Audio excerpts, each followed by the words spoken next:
At first I thought of titling this article The Lazy Parent's Guide, but then I realized that most parents aren't lazy, but they may have a slightly different philosophy about children and learning. If you want more advice on how to help your child read, please subscribe my YouTube channel. More lookbook videos are coming very soon. If you're a big reader yourself or if you're homeschooling, you're probably concerned about how to teach your child to read. Reading is one of the most important skills a person can learn, and a great joy in life. My laid-back methods of teaching a child to read.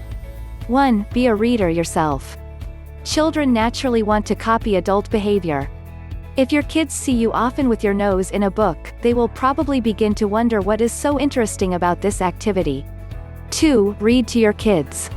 This is probably a huge no-brainer. Read to your kids early and often.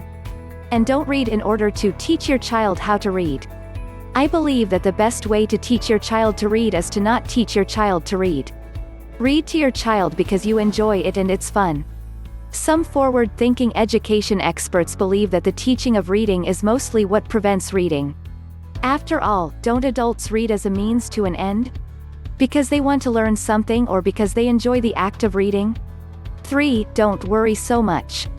Don't worry about a right or wrong way of reading to your child.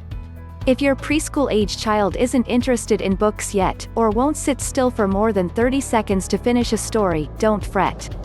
If your 3-year-old wants to point at pictures or turn to favorite pages and ask a million questions, don't fuss. Children learn in different ways than adults do, and I don't think anyone knows enough about the human mind to figure it all out.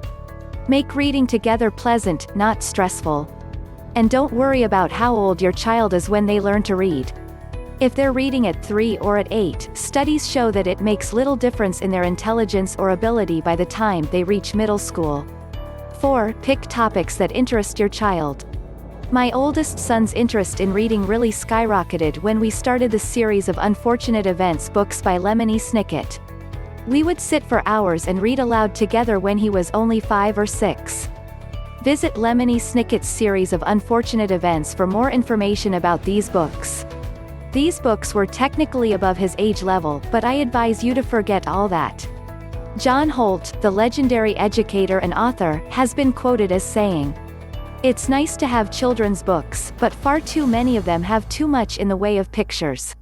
When children see books, as they do in the family where the adults read, with pages and pages and pages of print, it becomes pretty clear that if you're going to find out what's in those books, you're going to have to read from that print. I don't think there's any way to make reading interesting to children in a family in which it isn't interesting to adults. So let your child pick books from the library or bookstore and don't concern yourself about whether the titles are age appropriate.